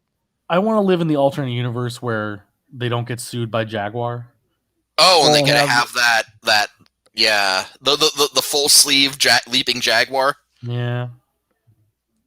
Because Andy, 1 week before the show started, Andy and I were watching highlights on here, and Jacksonville showed up. I'm like, man, they look good back then, and they did. They looked great, fantastic, and it's just. But yeah, no, I mean, in terms of '90s looks, the Coyotes brought back the Kachina. Yes, they did. Yeah, they basically what they've done. They had the black as an alternate, and now they've made a white, and they made the Kachina logo back to the primary, and yet somehow they still messed it up. Well, the only thing that's wrong, quote unquote, is that they are still keeping the red Howling Coyote jersey as an alternate. Yeah, because I don't know. Okay. Well, it's really weird because some people on Twitter brought up why not use the reverse retro as the alternate. That's what I said. Yeah. And apparently the NHL and Adidas won't let them. Huh. Because like the NHL and Adidas wants basically reverse retro to be a yearly thing where they, you get a new uniform each year. And I guess they don't want that sticking around. Like they don't want they don't want last year's reverse retro sticking around, even if it's in a different slot, I guess, because they even if everyone loved it. Yeah, nope. You're not. And it's hilarious because like I think the one that is probably the most beloved has got to be, or at least up in the top tier, is the what do you call them? The LA Kings. And the Kings, the Coyotes, none of them are coming back. Capitals. Like apparently all of these jerseys are like coming back. Like the NHL, by all accounts, just straight up. It was presented as both like the NHL and Adidas in tandem. Basically, told the Coyotes, no, you can't use that as a it's a logo. So can you open up the story again, just so we can scroll down to? I think the more fascinating thing about them bringing the Kachina back is there's the Kachina logo on the jersey has never been consistent, and I didn't know this. Yeah, no, it's been hilariously. Where do we start? Scroll down. There's like a comparison between 4 logos. Oh, okay. Right there. Yeah, there you go. Like it's been hilariously inconsistent the entire time, right? Like, why? What? Like, there's like no reason for it to have ever changed at any point, unless like different jersey suppliers just didn't render it properly. Because the inconsistencies aren't like or changes. It's not like design. They're not changes. consistent. It's just like fuck ups, basically. Like 96, 97, you've got the I don't know what you'd even call that under the arm there. Tail. I think that's his tail. Yeah, the tail. 96. But then then you've got the open space on the right leg as opposed to. I like how like the 96-97 version is perfectly acceptable. Like that's fine. And then for some reason in 2002 they're like, we're gonna fill in this gap with sand. And then we're going to remove it again in 2019. And then, apparently what happened was in 2019, when they first brought the Kachina throwbacks back, someone messed up the file that they were using. Like, so that's why the 2019, 2021, like for example, there are all kinds of weird things. You're missing the tan outline on the leg. You're missing where you can see the differences. Yeah, with the arrow. You're missing the tan outline on the tail. And then if you notice, like the coyote is wearing a jersey, right? And the striping on the coyote's jersey is supposed to be purple, tan, purple, but on the right arm of the 2019 one, they changed one of the purple stripes to green for no reason. It's just so weird. And then apparently they fixed all these inconsistencies for this new reveal, which, you know, I admit I'm still not fully. I still don't know how I feel about this. Well, you know, I gotta say too. I mean, okay, I'm assuming this is the current one. Yeah, that's the current one. This is still a little inconsistent too. You got rid of the sand here, got rid of it there, kept it back here. You can see where the mouse is there on the tail. I cannot see the mouse now. Well, okay, look, okay. So yeah, I see what you mean. Yeah. Yeah. I think it looks better like that, but I mean, it's just okay. Yeah. I think it's just weird that there were that many inconsistencies. And I think the other thing that's interesting, and it's similar to the issue that the Ducks have run into now. The Coyotes actually wore the Howling Head logo longer than they did the Kachina. Yeah. Like much longer. Yeah. Like if you look, 2003 to 2021.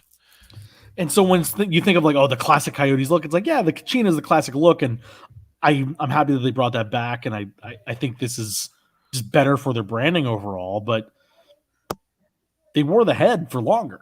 And like the same thing, the Ducks, like everyone wants the Ducks to bring back the Mighty Ducks look. And it's like, well, actually by now we've worn the they wore that Coyote head Ducks for 18 years. Yeah. No way. Yeah, right. Wow. It's wild. Which that means it was that long. Which means in about 10 years, you're going to have people who grew up with that Howling Coyote head getting to the point where they've got disposable income, and then the nostalgia train will swing their way, and everyone will want. Everyone will be like, "Oh, remember that one playoff run where we got to the Western Conference Finals and lost to the Kings?" And Shane Doan acted like a pissant in the handshake line. Yeah. But don't you think though, like in our minds, it's like they wore the Kachinas, like except for like, okay, you've got from 99 to 2000 because it sticks in your mind better. Yeah, it's like just better branding. If you had swapped 1999 to 2003 and say make this like from I don't know 2016 to 2021 and be like, yeah, that sounds right. I don't think we'd even question it, but it was 18 years with those. Yeah. No, it's wow. They only wore the Kachina for 7 seasons. And they're not even really ditching the Howling Head. At least not yet. I suspect in a year or two they'll get rid of it, but it's still going to be an ornament. Why even keep it? Like, I don't know why you can't just the only thing that makes sense is maybe there's like excess stock they need to sell off. Yeah, that'd be my guess. Something along those lines. But the other thing that makes it weird is just because the branding are going to be so like not the same. Not even close. Like it's not like the Oilers doing navy and whatever. It's like the logo still looks the same. The jerseys look roughly the same to the untrained eye. Like it's not a big deal. But now you're going to you're going to where most of your games are going to be in this. The center ice logo is going to be this, and then you're just going to bust out. Well, it's really interesting. Jersey for 8 times a year and be done with it. It's funny. It's funny though. Speaking of this whole rebranding effort by the Coyotes, they're going. I'm sorry, they're going full '90s nostalgia. But they've got the they're putting the Kachina Coyote at center ice, which Zach, you will know that was not how it was. No, it was the moon. The moon logo. It was the moon, and that is actually probably one of the things that stuck with me the most about that identity, because I remember the first time I ever saw a Coyotes home game. They had the moon at center ice, and I was like, "That's so cool." Was it the moon like with this logo here with the Coyotes over it, or just the moon by itself? Just the moon. It was just the moon, and it looked really cool. And you actually, if you look online, well, the Coyotes unveiled their new center ice design with the Kachina logo on it, and people are going, why not the moon? Like, it is something that stuck with people. I mean, they brought it back for the 20th anniversary season last year. Yeah, so they clearly they know, but yeah. I don't know. I found a picture over here I'm going to put up. But I mean, that's a whole other thing, because I am of the opinion that that looks so cool with the I mean the putting the little Kachina logos on the red lines, perhaps a bit much. But yeah, everybody does that now, though. Okay, so that annoys me, because like it started off with a few teams doing it, but like the teams that first did it had really simple like silhouette logos that they could make. It's like a geometrical pattern, but then like every team started doing it, even teams with really complex logos. So you kind of lose what made that special. Here, the thing that the Coyotes are doing for their center ice line this year is actually kind of cool. Here's a image of it. So the trim, the sand trim on the jerseys. That is really cool. Yeah. That is, I like that. Yeah, let me share that here. Hold on. That is really cool. It's almost enough to make the lack of the moon like palatable. Like, but I don't know. The sad thing about it is, and I know I have dunked on the Coyotes a lot during the history of this show, and I swear I'm not doing that now. It's deserved. No. It's deserved, and I don't mean to do it now, but it's like, and we do mourn the loss of Glendale City Council meetings going forward. We do. The fact that we're not going to get another one, like, come on, guys, not even one last final hurrah of them, like we couldn't even have it be like the end of a musical where like we bring up all the hits, like we bring back the Johnny Rockets guy, the Fountain, the firefighters guy, the fighter. Like it's like we could bring back Gary Bettman to like do one more final soliloquy, but no. So the thing about it, though, is that it is actually kind of sad that this really unique identity that I think a lot of people of our generation, Zach, kind of gravitated towards, even if we weren't necessarily fans of the team. I own one. Like I owned one as a little kid. I remember we went into Toronto for the to visit the Hockey Hall of Fame, and we hit the gift shop afterwards, and my dad's like, all right, you can get one jersey. And I got a Kachina Coyotes. I was really little, doesn't it stopped fitting me years ago, but right. I had one. And it's kind of a shame that they're finally embracing it again in this period where like we don't even know where the team's going to be playing after the season, because they've got one more season, and then Glendale has basically told them to leave. So yeah, they told them to kick rocks, and they're committed to they're trying to build this arena in Tempe again now. But it's like, even if Tempe says yes, it's going to be 3 to 4 years, and where do they play in the meantime? Like, and people have said like apparently there's some fairground they can play in, but it's like it's like 38 years old and is terrible, and it's 38 years. No. Oh. I've been to the fairgrounds arena, and it is it's ancient, but the thing is, like, they can't play where the Suns play because they don't have an ice plant anymore. And I believe the Suns at one point not too long ago basically said GTFO. Right. Like, no way. Put him in the old fairgrounds barn for a few years. That would be awesome. Well, that's where Wayne Gretzky played there as a Phoenix Roadrunner. Like, it's got history. I think you mean Coyotes coaching legend Wayne Gretzky. Right. But like that's just it's just this really sad thing, because it's like, I mean, obviously there are still ownership problems. Yes, the Arizona Veterans Memorial Coliseum was built. When did it open? 1965. It just 60. Jesus, it's the original home of the Suns. Right, 56. Yeah, and like apparently it has a nice plant, but it's not a good one. And What's the name of it, Zach? The Arizona Memorial or Arizona Veterans Memorial Coliseum. 14,000 seats. It's not like it couldn't hold a hockey team for 2 years. it's smaller than it's smaller than Winnipeg. The Its ice hockey configuration is 13,000. Oh, this is not as bad as I thought it would be. and the big thing is that it doesn't have luxury suites. But It's mostly just for concerts at the fair. But then again, you get to the point where it's like, if it's just a temporary arena, do you need luxury suites? But then, like, I don't know, like, and again, this is all hinging on the idea that the Tempe.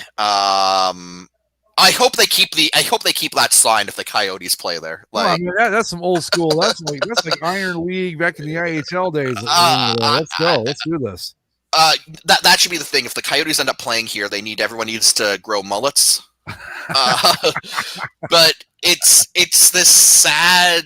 It's a sad thing because it's like, well, what if Tempe says no? Like, I mean, presumably they have to leave. Like, they have to relocate, and not just to another place in Arizona. Like, they've got to go somewhere else if this.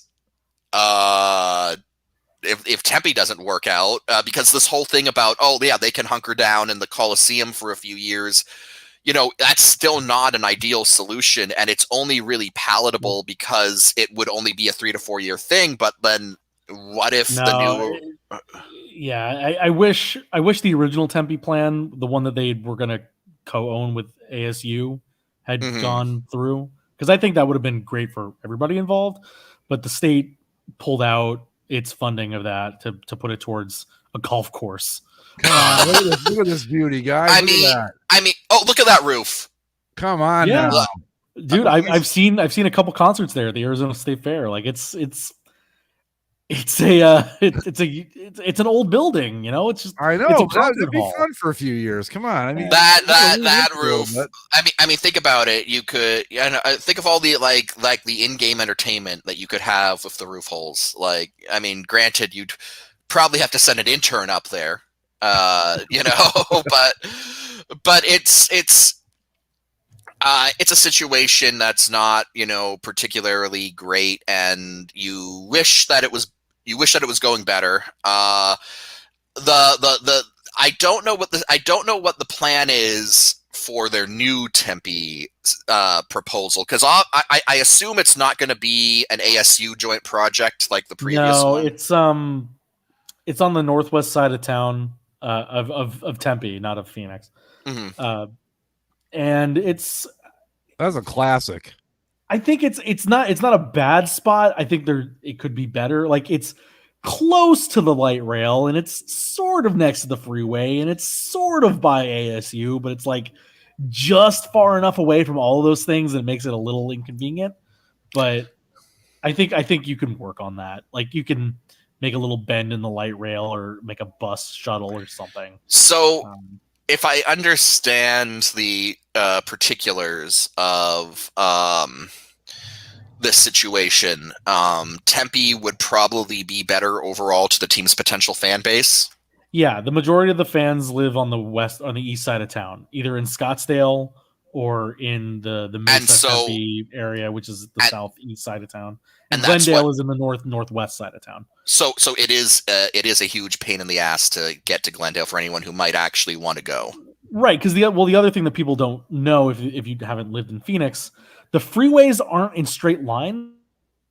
The Phoenix it does have the 10 that goes straight through, but Glendale is and Tempe are both on the 202 loop, and so you have the 17 that goes straight out of Phoenix north to Flagstaff, and then you have the 10 that kind of bisects it diagonally on like the lower half of it. And then all the other freeways, the 202, the 101, the 303, are all loops. And it takes extra time to get anywhere because you can't drive in a straight line to your destination. Everything is kind of around the big circle. And when I first moved there, my aunt was like, "Oh, get off at Power and drive like a half mile instead on the right." So I got off at Power and I was driving and I was driving and I was driving and I still don't see it. And then I eventually hit the freeway again and then got to my destination. And it was like, oh, I got off at the wrong version of this exit because it was on the other side of town. So yeah, it is a pain in the ass to get from one corner to the other, especially like on a weeknight. If you're working in Phoenix, you got to drive home and then you got to, to Mesa or something. And then you got to drive all the way up to Glendale. Going to games during the week for anyone living over there is hard. And the majority of their fan base, hockey fans or season ticket holder base, lived on that side of town. So this is just it's kind of like a Rays situation, in that nobody wants to drive across the bridge, right? And so yeah. They well, suffer. Well, I mean the situation is one where it's like I legitimately don't see where things are going to go because like if I mean we joke about it, but like I think the sort of the days where teams could just play in a converted office building like the Sacramento Kings did for a hot minute there, I think those days are sort of behind us, and teams aren't really gonna leagues aren't going to let teams do that anymore. And so I don't know where this team goes. I don't know what they do for 3 years. I would, the one thing I can say is that given the league's commitment to keeping this team in Arizona, perhaps against better judgment, is that they just flat out go like, all right, play in the stupid fairgrounds for a year, for 3 years, and then move. But like again, that is all dependent on Tempe saying yes, and who knows if that's gonna happen. If people keep paying the bills, like I think if they pay the bills to get through, well, I guess that's the problem, right? If they pay the bills, because the whole reason they're getting kicked out of Glendale is because they weren't paying the bills. Incidentally, when they shared that. When they shared that that center ice design, the one that didn't include the moon, on Twitter, one of the first replies was "Pay your rent." Yeah. Not a yeah. Well, yeah. Again, they could go through all this trouble, but if they're still just not financially solvent at the end of the day, like I think at some point this whole charade needs to bite the dust. I think and it's funny because if you watch like Urinating Trees video on the Atlanta Thrashers, at the time when Atlanta moved to Winnipeg, it was literally a Phoenix or Atlanta. One of these teams is going to go, and it just so happened that it was easier to like at the time Glendale ponied up cash, and so it was, and Atlanta didn't. Yeah, and that's what it came down to. That's the main difference. We came that close to getting the original Jets back in Winnipeg. Well, it's actually hilarious that people have pointed out. It's like, well, what if the Coyotes end up in Quebec City and they just become the Nordiques? Then you're going to have like the new Jets are the Thrashers. Yeah, and the new Nordiques are the Coyotes, who were the old Jets. If the Coyotes move anywhere, it's going to be to Houston. Like I think that's pretty preordained at this point. I mean, that would be the best thing in terms of keeping their alignment situation. Yeah, I mean, because of Seattle coming in, they've already been shifted over to the Central. They have a guy that's committed to he is a Latin American guy, and he's committed to growing the game in that community, supposedly. Mm-hmm. And that's one of the reasons why being in Arizona would work. But a place that would also work is in Houston. Now, Now, I will say, with that said, I think that one of the tragedies of that is the fact that if you put this team in Quebec City, I think that they would be instantly. I think they would be very well supported, and I think that we can look at something like, say, Winnipeg, where this happened, and you can say like, okay, yes, like this would be this would be a better situation. this team would be supported in Quebec City. It would probably be better overall for the league's bottom line if they were in Quebec City, but at the same time, the league also has different priorities where they do want to quote grow the game. They do believe that there is blood to be drained from that stone, and there are people in the NHL, misguided people, I think, who just do not want another team in a locale that primarily doesn't speak English. And so welcome back, Houston Aeros, basically. Well, yeah, and so and again, like Houston probably works out best for the team to, in terms of alignment, as Zach said, like with Seattle coming in, the Coyotes have already been shifted to a division where being in Houston would mean they wouldn't have to change. But, then again, the NHL's current alignment system is stupid and is based on Red Wings fans being upset that some of their games had to be played at 10 o'clock. So, yeah, look what it did for them. They've never been the same since. Well, yeah. Congratulations, Red Wings fans. You got what you wanted. That's what you wish for, right? But yeah, it is kind of just a shame because I don't know. I think I would like to see this team thrive in Quebec City, but that's probably not on the cards. They're probably going to go to Houston. That will probably be a success for a period. It depends. Like ownership is still a big question, even without the arena situation, ownership. This ownership group has not been the most stable. So who knows if they, if in the long run they can even afford to keep them. But I think that the NHL putting them in Houston will probably solve some of their problems for the short term, at least. Well, we will see. It's never not interesting out there with those Coyotes, is it? No. And like Zach said, I want one more Glendale City Council meeting just to ride off into the sunset. And all right, well, boys, we're closing in on 2 hours, so we should probably wrap it up for this week because we could go down the Glendale rabbit hole for a good long while. Last note, not Glendale related. The Lions are wearing white pants this evening and a white face mask. White pants, white face. They're going complete white out, which is see if they had gone like the white. No, I think the face mask ruins it, but I have not seen it yet. I'll have to take a look. No, I think they need silver pants. But what's the score? It is 7-7. Oh, this will be fun. All right. Anyway, any final thoughts, fellas? With the Lions on the move, of course. I look forward to the game where Aaron Rodgers is just chucking passes into the stands for every play, and nobody can stop him. Next week we have a double bass bowl weekend, so that should be fun. But these Lions uniforms do not look good at all. Yeah, that's another one, man. You had like a 2-foot putt to make, and you just totally blew it. But we don't get into that right now. So anyway, we're gonna wrap it up, folks. Thanks for listening, as always. Follow us on Twitter at Basically Sports.